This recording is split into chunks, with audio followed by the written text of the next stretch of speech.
Here I have INFINIX Hot 11S, and today I'm going to show you how to insert SIM card and SD card into this device.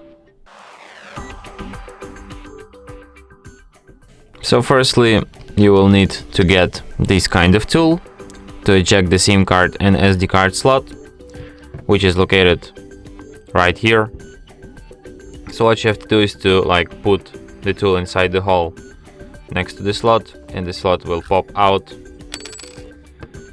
So here you have to insert SD card and here SIM card, and then put it back into your device.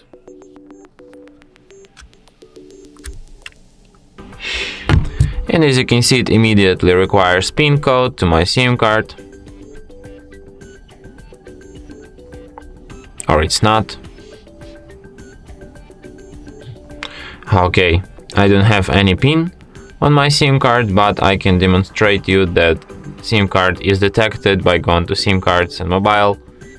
And here I have my play carrier SIM card.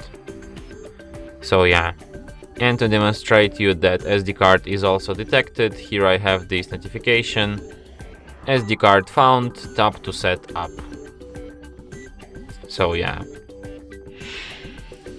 And that's it. Thanks for watching. If you find this tutorial useful, don't forget to hit that like button and subscribe to our channel.